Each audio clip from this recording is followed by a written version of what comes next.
हम्म। निखिल,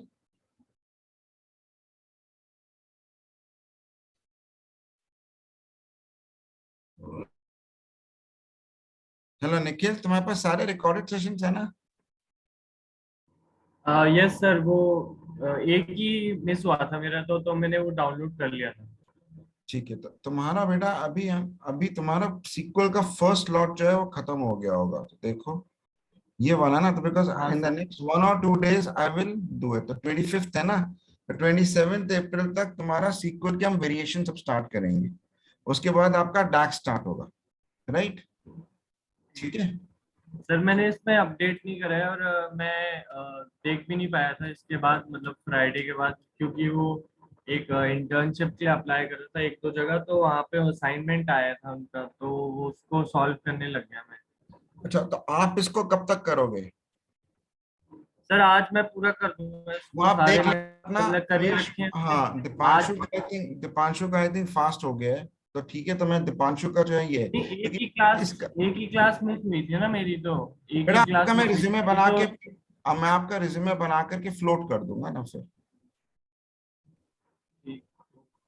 मैं रिज्यूमे बना के फ्लोट कर दूंगा ना, बिकॉज आपको अभी दिस थिंग है, क्योंकि I am assuming that this thing, so you are going in a different direction. ठीक है, वो तुम्हारी कॉल है। मैंने दिस थिंग है, दीपांशु को आने, तो दीपांशु का जो है I think, let's see where is Deepanshu right now.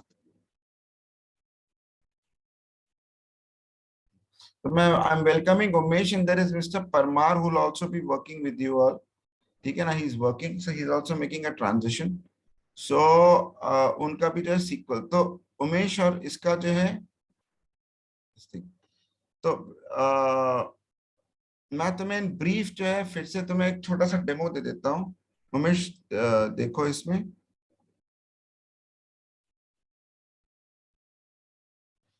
the whole thing here is, in this particular case, the whole thing here, just 1 second, this is the punch.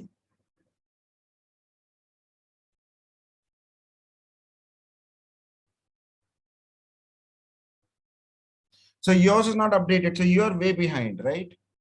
तुमने stage underscore daybook underscore temp नहीं किया था, right? वो करा था sir. Have you done it आपने twice? करवाया था। Have you done everything twice? No sir.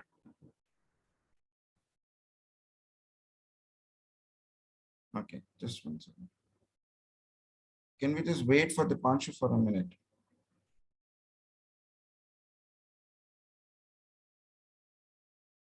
Okay, let's do it this way.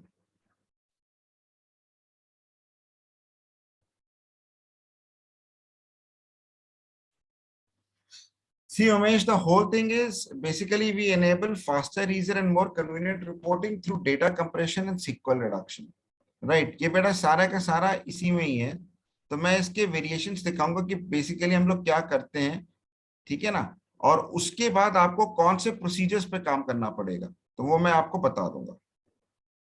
Correct? तो बेसिकली आपको जो है ये इन्वेंट्री अंडरस्कोर एनालिसिस प्रोसीजर पे बेसिकली काम करना पड़ेगा। ये सुरेश के टाइम पे हमने डेवलप किया था, राइट? तो ये मैं आपको प्रोसीजर दिखा रहा हूं, तो इसकी जो स्क्रिप्ट है वो मैं आपको सीक्वल सर्वर पे लाके दे दूंगा। This is clear? Just 1 second.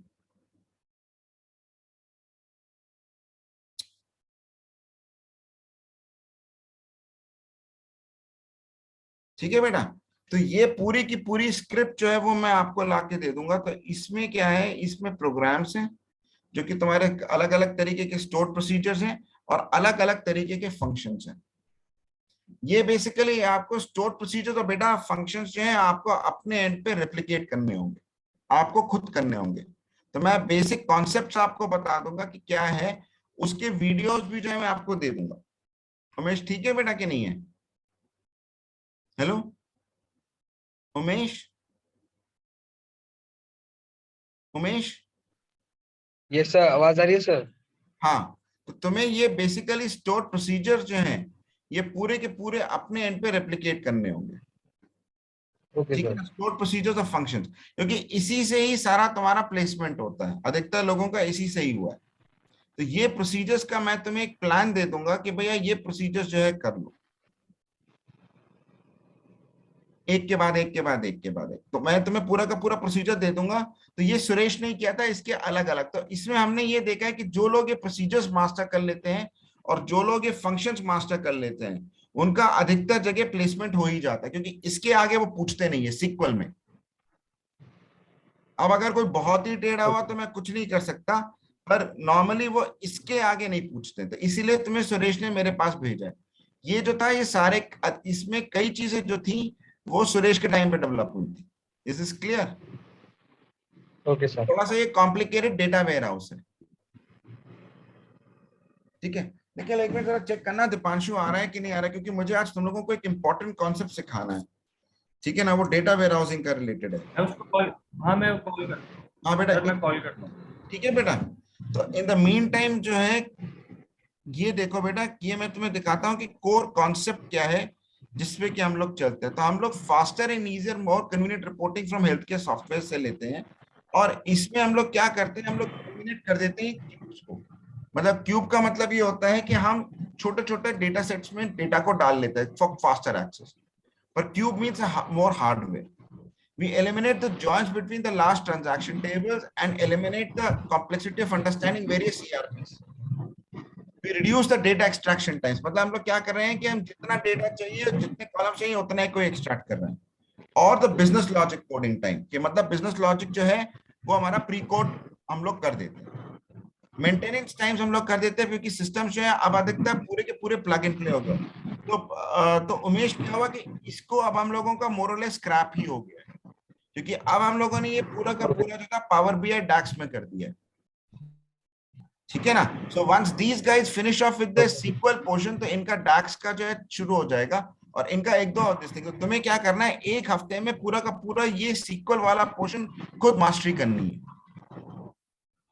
Okay तुम मुझसे नहीं पूछो, तुम सुरेश से चेक कर लेना कि जो ये मास्टर कर लेगा ओके उसका सर। पूरा का पूरा हिसाब ही हो जाएगा। तो उसके दो दो ओके, तीन ओके। तीन बारी तुम्हें प्रोसीजर करने होंगे। उसके वीडियोस भी मैं तुम्हें सारे के सारे दे दूंगा। Okay sir. फिर हम लोग length of SQL code required to make the reports, reporting data size को छोटा करते हैं, और रिपोर्ट डेवलपमेंट टाइम मतलब मेक हाईली कॉम्प्लेक्स रिपोर्ट जो डेटाबेस लेवल जो है बहुत इजीली करते हैं। और हम लोग मिनिमाइज करते हैं data refresh times for the report. हम रेस करते हैं ईज ऑफ रिपोर्टिंग। आप Microsoft BI stack of tool से काम करते हो, ठीक है ना।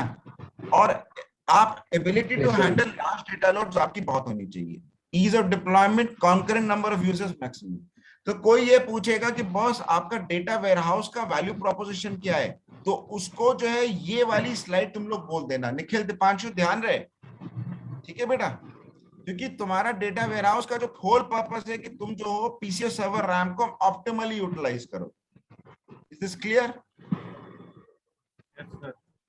आपका Yes, कोडिंग sir. टाइम कम होगा, फास्टर डेटा एक्सेस होगा, easy to use desktop server applications होगा, आपको ग्राफ्स, डैशबोर्ड और टाइम सीरीज एनालिसिस मिलेंगे। Is this clear? आपकी स्पीड ऑफ रिपोर्टिंग यूज के टर्म्स में मेंटेन करनी चाहिए, ease of use in terms of delivery. But basically data warehouse का ये होता है कि भाई आपकी जो स्पीड ऑफ रिपोर्टिंग है वो फास्टर हो जाती है। Is it clear? और बेनिफिट स्लाइड क्या है कि आपकी 100 पेज की जो इंफॉर्मेशन है वो एक पेज में हो जाएगी। This is the entire benefit of data compression. अगर मेरा 100 पेज की इंफॉर्मेशन है उसको मैं अगर एक पेज करता हूं तो मेरे नंबर ऑफ पेज स्कैन्स कम हो जाएंगे। Is this clear? एक ये सवाल आएगा कि डेटा वेयरहाउस का क्या बेनिफिट है, क्यों बनाते हो, और उसके की पैरामीटर्स होते हैं तुम्हारा लोअर रिफ्रेश टाइम्स, कि एक रिपोर्ट अगर 10 मिनट में रिफ्रेश हो रही है तो एक आदमी 10 मिनट में डेटा देख रहा है, अगर 10 सेकंड में हो रही है तो 60 लोग देख रहे हैं। लोअर रीलोड टाइम्स, कि अगर एक रिपोर्ट 5 मिनट में रीलोड हो रही है तो 12 reports are reloaded every hour, और अगर 1 मिनट में हो रही है तो 60 reports are reloaded every hour. And minimum extraction transform load times, जितना कम टाइम होगा उतने एरर के चांसेस कम है, उतना सिस्टम पे लोड कम होता है, और उतना तुम्हारे पास रिपोर्ट रीलोड का टाइम ज्यादा है। Is this clear to everybody? Yes or no? Yes, sir. क्योंकि मैं आज ये क्रिटिकल वाला जो पोर्शन है ये मैं देखूंगा, क्योंकि तुम लोगों के साथ मैं इंडेक्सेस पूरा कर चुका हूं तुम लोगों का। सो एक्चुअली दीपांशु तुम्हारा मैं रिज्यूमे आज बनाना चाहता हूं, क्योंकि तुमने शायद पूरा कर लिया, राइट? तुमने कितना बचा है तुम्हारा?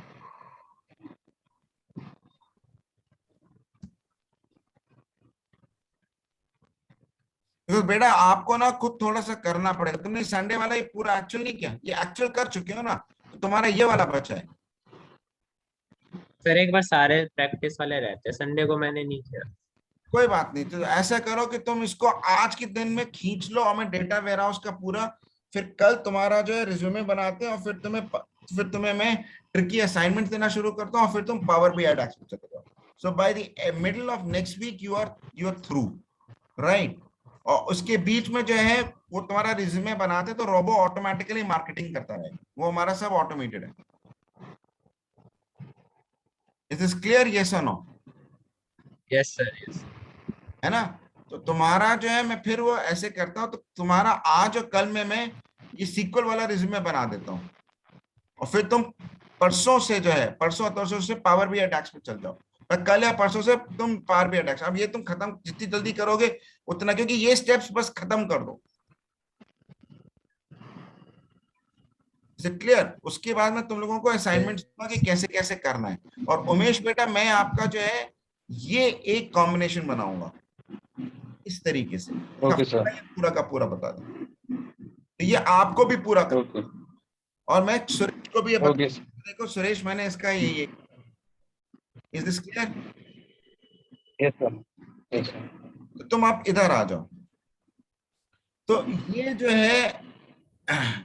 जो है दिस थिंग। अब आज के दिन में मैं तुमसे टिपिकल डेटा वेयरहाउस वाला मैं आपको बताऊंगा। ये कहते हैं इनमन मेथोडोलॉजी। तो जिस पे मैंने बनाया है ये होता है इनमन मेथोडोलॉजी। इनमन मेथोडोलॉजी में क्या होता है कि आप अलग अलग डेटा सोर्सेस से ला करके आप स्टेजिंग एरिया में डालते हैं। स्टेजिंग एरिया में क्या होता है, ट्रंकेट और डिलीट होता है। मतलब ये कि मैंने स्टेजिंग एरिया में डेटा डाला, और फिर उसके बाद मैंने डेटा वेयरहाउस लोड किया, फिर जब नेक्स्ट टाइम किया तो प्रायर डेटा इज डिलीटेड। अब तुम्हें जो ये स्टेजिंग एरिया वाला जो कॉन्सेप्ट है वो कहां पे मिलेगा? इधर, वो इधर मिलेगा, SP_replace staging area. If you look at this particular procedure, and if you look at the starting in this procedure, then you will find that I have truncated that particular table. पूरा का पूरा truncate कर दिया मैंने। Is it clear? और फिर नया data लेके आया। इसमें अभी स्टेजिंग एरिया में जो है तुम कोई भी बिजनेस लॉजिक जो है तुम कोड नहीं करते हो, तुम केवल कॉलम लेके आते हो, select this, select this, select this, select this. ये जो ओडीएस लेयर है, तो इनमन मेथोडोलॉजी में ये जो ओडीएस लेयर है ये थर्ड नॉर्मल फॉर्म में होती है। किस फॉर्म में होती है?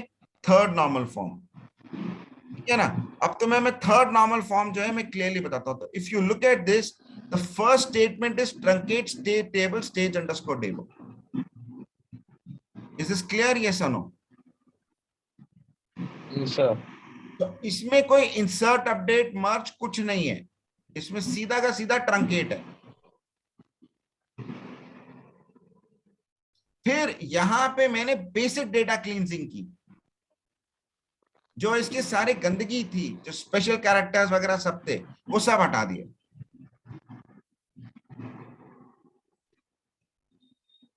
Is this clear Deepanshu? Yes sir. और ध्यान से सुनो, क्योंकि तुम्हारा बहुत जल्दी फास्ट हो सकता है,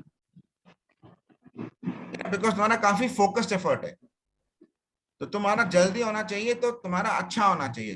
आई एम लुकिंग फॉरवर्ड कि तुम्हारा बहुत एग्रेसिवली करो। ये तुम्हें समझ में आया बेटा कि नहीं आया? तो स्टेजिंग एरिया में स्पेसिफिकली तुम क्या करोगे? स्टेजिंग एरिया में you will get the required columns and cleans the data. That's it. Staging to ODS में तुम क्या करोगे? नॉर्मलाइजेशन करोगे। इसको कहते हैं इनमन मेथोडोलॉजी। याद रखना दोस्तों कि इनमन मेथोडोलॉजी, क्योंकि ये मैं एक बार ही सिखा रहा हूं, पर ये पक्का पूछ सकता है वो। इनमन और किम्बल में क्या डिफरेंस है? तो स्टेजिंग टू ओडीएस में नॉर्मलाइजेशन आता है, वो थर्ड नॉर्मल फॉर्म में लेके आता है। अब थर्ड नॉर्मल फॉर्म का बहुत ध्यान से सुनो, मैं एक बारी सेशन लूंगा। फर्स्ट नॉर्मल फॉर्म में क्या होता है? फर्स्ट नॉर्मल फॉर्म में ये तुम्हारा रिपीटिंग कॉलम्स हो सकते हैं अगर फर्स्ट नॉर्मल फॉर्म ब्रेक हो रहा है या कॉमा डिलिमिटेड डेटा हो। ये समझ में आया कि नहीं आया? Yes sir. जैसे फादर अपूर्व, डॉटर्स, अब इसको ऐसे करते हैं, लाओ, डॉटर से Amiya comma this, Amiya comma Tarini. समझे बेटा कि नहीं समझे? तो ये क्या कर रहा है? ये फर्स्ट नॉर्मल फॉर्म ब्रेक कर रहा है। या repeating column, father son 1 son 2। Is this clear? Yes और नो? Yes sir. ठीक है दीपांशु, क्लियर है कि नहीं है बेटा? Yes sir. उमेश क्लियर है? निखिल क्लियर है? Yes sir. ठीक है, तो ये तुम्हारा ये repeating column first normal form break करता है, ये पक्का समझ लेना। सेकेंड नॉर्मल फॉर्म का क्या है कि तुम्हारे में जो तुम्हारी single row is identified by a set of composite keys. मतलब उसके एक, मानो अगर सिंगल रो डिफाइन करनी है तो उसकी से C1 comma C2 comma C3 पे कंप्लीट डिपेंडेंसी है। तो ऐसा नहीं है कि मान लो कि C5 जो है is dependent only on C1 and C2, ऐसा नहीं होगा। That breaks the second normal form. तो अगर C1 C2 C3 पे सारे कॉलम्स की कंप्लीट डिपेंडेंसी है तो वो सेकेंड नॉर्मल फॉर्म को कंफर्म करता है after also confirming to first normal form. हाँ के ना? ये कंप्यूटर इंजीनियरिंग का सवाल है, पर मैं अभी तुम्हारा ये बेटा ये पूरा का पूरा रिव्यू करा रहा हूं क्योंकि पक्का पूछ सकते हैं। और थर्ड नॉर्मल फॉर्म में जो है क्या होता है कि कोई नॉन डिपेंडेंट की is not dependent on another non-dependent key। Non dependent मतलब क्या हुआ कि डिपेंडेंट की मतलब डिपेंडेंट कॉलम, मतलब मान लो मेरा एक C4 एक कॉलम है जो कि कॉम्पोजिट की का पार्ट नहीं है, then it should not be dependent on another column C5 that is also not part of the composite key। ये थर्ड नॉर्मल फॉर्म हो गया। Is this clear? यस और नो? Yes sir. ये clear है? फिर वो पूछ सकता है बॉय स्क्वायर्ड नॉर्मल फॉर्म क्या है, क्योंकि वो एक बॉय स्क्वायर्ड नॉर्मल फॉर्म पक्का पूछ सकते हैं, क्योंकि हालांकि साले यूज कुछ करते नहीं है पर तुमसे ये पक्का पूछ भी सकता है वो। बॉय स्क्वायर्ड नॉर्मल फॉर्म का क्या है कि अ table will have only one set of composite keys and it conforms to third normal form। ये हो सकता है कि किसी टेबल में C1 C2 C3 हो और C7 भी एक सिंगल यूनिक की बना सकता है, कॉम्पोजिट उसके बना सकता है। तो बॉय स्क्वायर्ड नॉर्मल फॉर्म कहता है नहीं, एक टेबल में केवल एक सेट ऑफ कॉम्पोजिट कीज होंगी और थर्ड नॉर्मल फॉर्म को कंफर्म करेगा। यहां तक तुम्हें क्लियर हो गया? इसके नीचे वो नहीं जाएगा।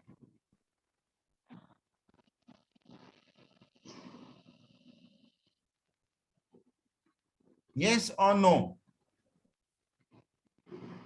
Yes sir. हाँ बेटा दीपांशु Yes, ये sir. पूरा का पूरा क्लियर हो गया? क्योंकि अब तुम्हारा जो है 3-4 मेरी स्पेशलाइज्ड रिक्वायरमेंट्स हैं, उनके लिए मैं तुम्हारी तैयारी कराऊंगा फुल टाइम उसके लिए, राइट? तो तुम जो थोड़ा सा इसको फोकस में करना।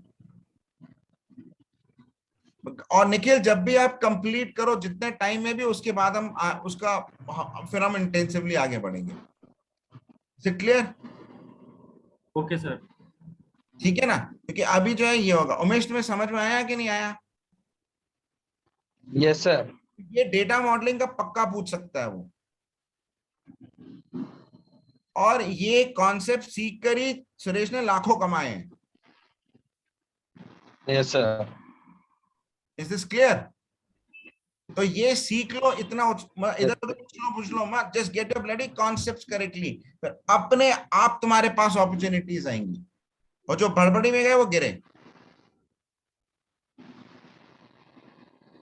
तो इसी प्रोडक्ट से साला लोगों का सिंगापुर प्लेसमेंट हुआ है। There are people who have worked under me 3-4 years and they are making 25, 30, 40 lakhs। ठीक है, अच्छा अब ये देखो, ये एक फैक्ट टेबल होती है, एक डायमेंशन टेबल होती है। तो तुम्हें डायमेंशन टेबल का मतलब कोई भी group by where by clause होगा, फैक्ट टेबल में सरोगेट कीज होगी और मेजर्स होगा। अब बहुत ध्यान से सुनो, जो इंटरव्यू सवाल आ सकता है।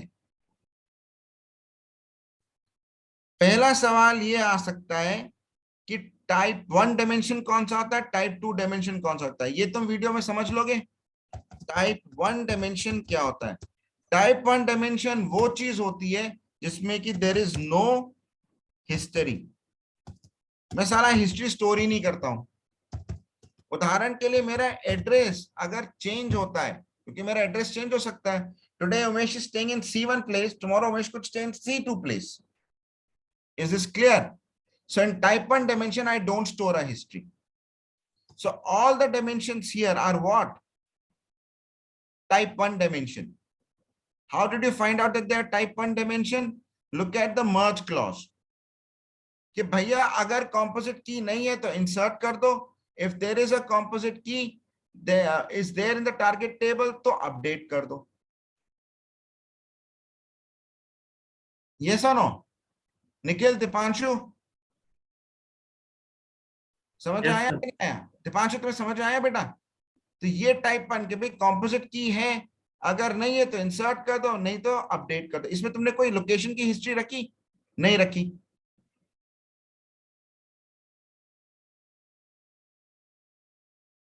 यस और no?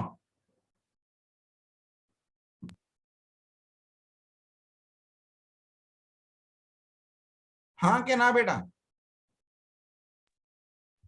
Yes sir. Type 2 dimension के अंदर क्या होता है कि तुम हिस्ट्री रखते हो। हिस्ट्री दो तरीके से रखी जाती है, effective from time stamp and बेटा and effective to time stamp और करंट फ्लैग। अब ये प्राइमरीली आप ETL टूल के थ्रू करते हो। मैं सीक्वल में अभी तक नहीं किया है मैंने, हालांकि मैं I can also do it. Is this clear? Effective from effective to time stamp का मतलब ये है कि मेरा एक एड्रेस जो है इस तारीख से इस तारीख तक इफेक्टिव था, और जो नया एड्रेस है वो उसके अगले दिन से एंड ऑफ टाइम तक के लिए वैलिड है। करंट फ्लैग का मतलब ये कि आज का जो मेरा एड्रेस है उसका मार्क कर दिया मैंने C, और जो प्रायर एड्रेस है उसका मार्क कर दिया मैंने P। Is this clear? Yes और नो?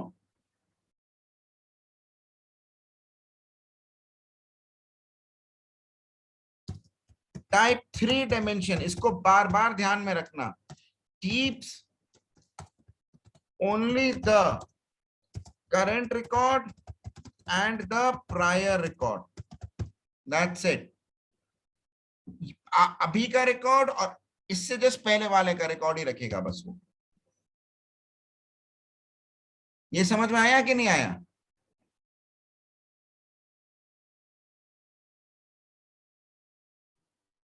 Yes, sir.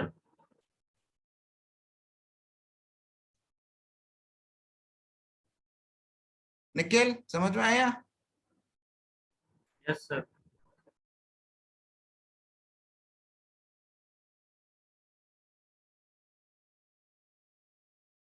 करेक्ट। तो तुम्हारे 3 तरीके के डायमेंशन होते हैं, type 1, type 2 and type 3।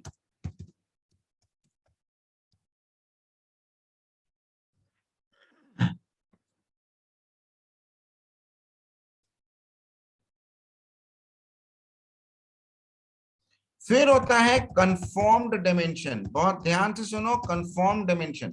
Confirm dimension होता है से डेट डायमेंशन जो तुमने टाइप किया है, जो कि स्टैंडर्ड होता है across the company.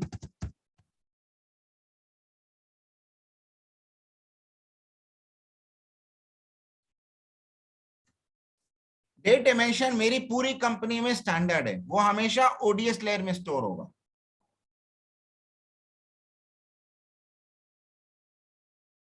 Is this clear? हाँ के ना? Yes sir. ठीक है सर। ठीक है ना? तो ये तुम्हारे टिपिकल डायमेंशंस के क्वेश्चन आएंगे। कितने तरीके के डायमेंशंस हैं? सीधा रट के बोलो, टाइप 1, टाइप 2, टाइप 3 तुम्हें रटा होना चाहिए, इसका गूगल करके देख लेना। और कंफर्म डायमेंशन। बाकी और भी जो डायमेंशन है, वैसे तो डायमेंशन टाइप्स जो होते हैं बेटा, वो 6 टाइप्स के होते हैं। तो टाइप 1, टाइप 2, टाइप 3 बता दिया। टाइप 4 डायमेंशन क्या होता है, जिसमें कि टाइप 1 और टाइप 2 दोनों इंक्लूडेड है, both are included. Type 5 is blank and type 6 is, I believe, only type 1,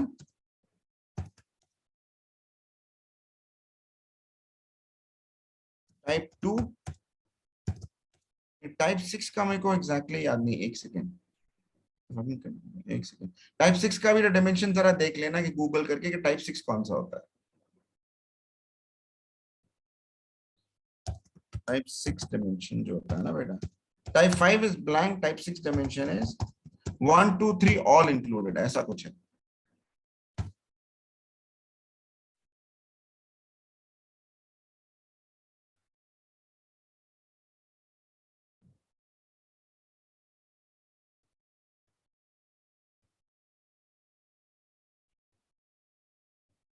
ठीक है। तो पर प्राइमरीली टाइप 1, टाइप 2, टाइप 3 हमने यूज किए हैं। टाइप 4 जो होता है टाइप 1 प्लस टाइप 2, टाइप 6 होता है type 1 plus type 2 plus type 3।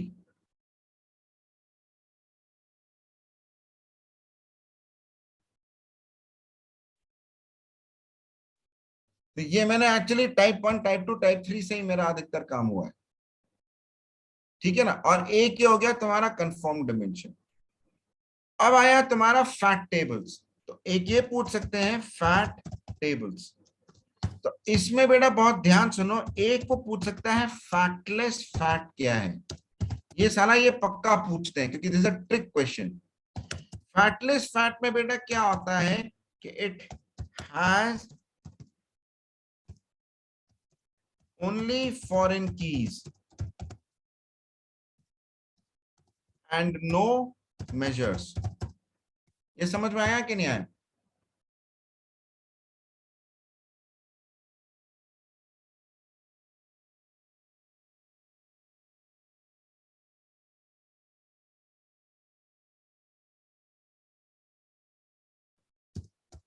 Just 1 second, ये मैं देख ही लो, 1 मिनट।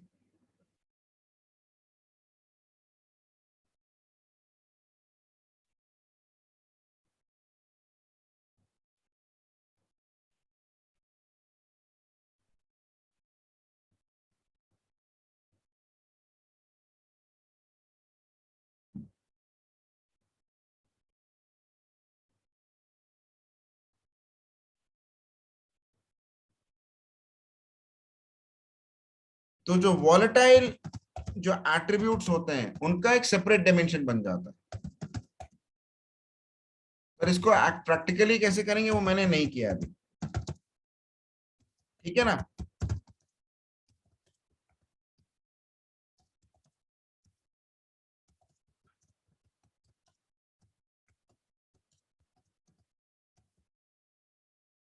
Is this clear? अब इधर पे आ जाओ, फैटलेस फैट में it has only foreign keys but no measures. ये किस केस में होती है? मान लो मेरा डिमेंशन है और मेरा डिमेंशन है पर्सन, और मुझे पता लगाना है, और पर्सन का एक एट्रीब्यूट है से सिटी। Is it clear? मुझे पता लगाना है how many persons belong to a city. तो मैं क्या करूंगा, एक फैक्ट टेबल बनाऊंगा जिसमें कि केवल पर्सन की आईडी होगी।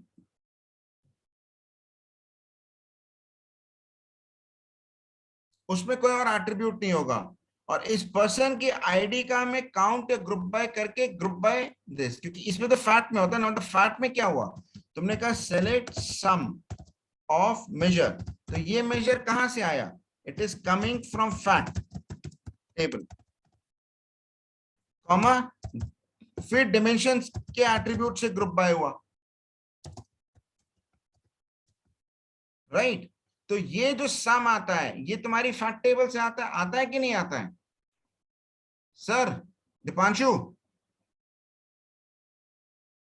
Deepanshu, yes sir. है ना बेटा?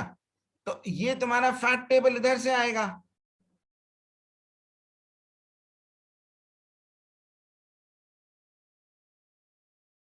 ठीक है, तो तुम्हारे क्या किया, तुमने इसकी सरोगेट की ले ली। तो तुमने क्या किया, तुमने कहा काउंट ऑफ डिस्टिंक्ट से customer ID, and then you comma group it by the person name. तो ये तुम्हारा फैक्टलेस फैक्ट। तो बच्चों इंटरव्यू में सीधा बोलना, sir it has only foreign keys of dimensions, it has no measures. ये तुम रट लेना। Is this clear?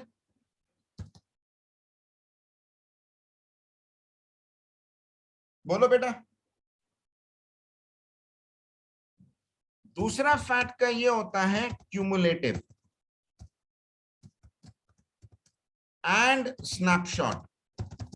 अब ये बहुत ध्यान से सुनना कि क्यूमुलेटिव और स्नैपशॉट का क्या डिफरेंस है। क्यूमुलेटिव का मतलब कि मेरे जो सारे के सारे मेजर्स हैं उनको मैं रोल अप कर सकता हूं या रोल डाउन कर सकता हूं बाय दिस थिंग। तो उमेश, हाँ Umesh, I am just going a bit fast, तो तुम इसको स्टोर कर लेना। मैं तुम्हारे साथ ये रिपीट नहीं करूंगा, तो तुम्हारे साथ मैं वापस सीक्वल पे आ जाऊंगा, और सीक्वल पे जो है तुम्हारा ये पूरी की पहले सीक्वल पक्की करा दूंगा। ठीक है ना? तो एक मिस्टर परमार भी है, ओके सर। और ये तो ऐसे ओके। 6 लोग होंगे। तो अभी सबका जो है जॉब्स का लगना है। तो आपका है, फिर मिस्टर परमार का। परमार थोड़ा सीनियर है, ठीक है? तो वो ओके। जो 3-4 और लोग भी आ रहे हैं, ठीक है ना? तो ये सेशंस जो है वो चलते रहेंगे, और फिर आपका उमेश में आपका एक डेढ़ हफ्ते में आपका भी रिज्यूमे फ्लोट कर देंगे। ठीक है बेटा? अब ओके ओके सर। सुनो, क्यूमुलेटिव का मतलब ये हुआ कि मेरे जो मेजर्स हैं are rolled up by all the dimensions. कि मैं से सेल्स हुआ उसको मैं सम अप कर सकता हूं by territory, by time, by anything. Is this clear? Is this clear? Snapshot का मतलब ये हुआ कि वो फिक्स्ड है at a certain level of granularity.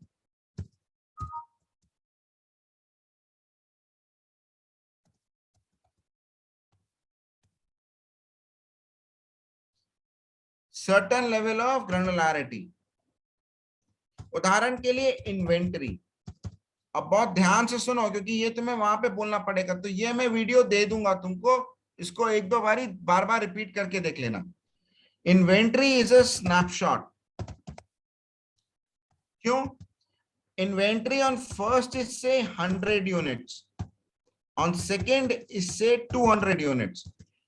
If I sum it by time, can the inventory be 300 units? बताओ दीपांशु, रोहित जी,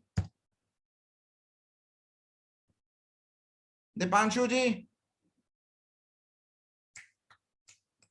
can the Yes, sir. Inventory 300? अरे कैसे होगा बेटा, क्या बात कर रहे हो रोहित, क्यों नहीं होगा 300 यूनिट्स? सुनो यार, I make it simpler. Temperature आज क्या है 40 डिग्री सेंटीग्रेड, कल क्या है 41 degree centigrade. Can the temperature on Tuesday, Tuesday क्या हुआ, Wednesday, be counted as 81 degree centigrade?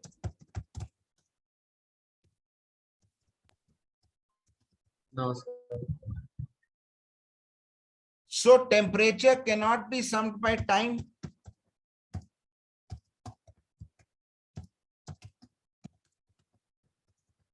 Yes or no? हाँ के ना दीपांशु? Yes sir. उसका एक स्नैपशॉट होगा, आज के दिन का टेम्परेचर क्या है। तो फैक्ट टेबल दो तरीके की हो सकती है, क्यूमुलेटिव और स्नैपशॉट।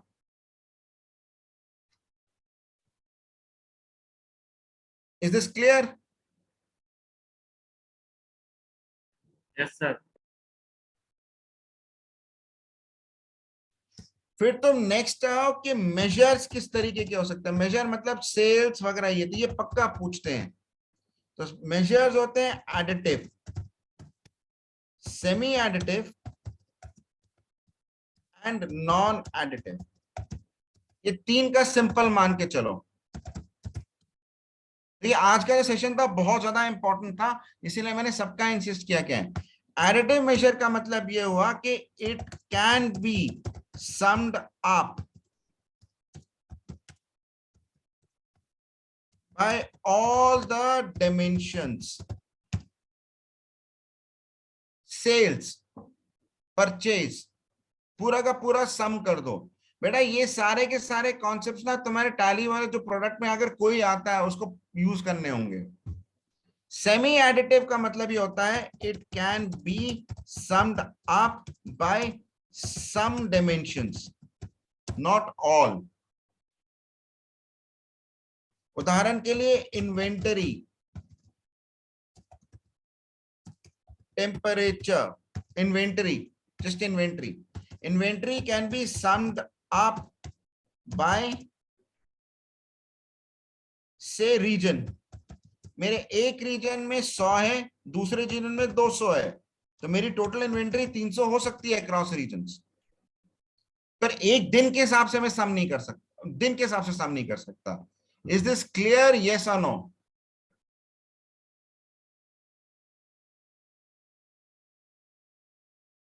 और जो नॉन एडिटिव होती है, it can not be summed up by any dimension. जैसे टेम्परेचर, वो सारा स्नैपशॉट ही लिया रहेगा। I cannot say I can sum up temperature across Bombay and Delhi. I cannot sum up temperature across dates and times. I cannot sum it up. So it's a non-additive measure. Is this clear to everybody? Yes sir. Yes, sir. ठीक है बेटा। So with this I come down to the close of the session. मैं तुमको ये दूंगा अभी, एक quickly एक और रिव्यू कर लेंगे इसका plan for the day. Nikhil आपको तो पूरा खत्म करना ही है, दीपांशु तुम्हें भी पूरा क्लियर है, उमेश आई सेट इट अप, रोहित से मैं एक बार जरा मीटिंग कर लूंगा, Okay. लेकिन I contact you individually and then. Nikhil आपको तो पूरा क्लियर है ना क्या करना है? यस वो तो आपको सर। करना ही है, because without it forward. Umesh एक सर, निखिल एक, दीपांशु तुम पूरा का पूरा कर लो, फिर तुम्हारा सीक्वल वाला असाइनमेंट देते हैं, फिर तुम्हें पावर बीआई भी स्टार्ट कर देंगे, तुम पावर बीआई डाउनलोड कर लो। और रोहित ओके सर। क्यों नहीं हुआ, ठीक है? Is this clear? And Umesh, I'll set you up today. Okay. ठीक है बेटा, ये वाला सेशन जो था ये बहुत इंपॉर्टेंट था, इसको स्टोर करके रख लेना और इसको एक दो बारी देख लेना और गूगल करके और भी चीजें ऐड कर लेना।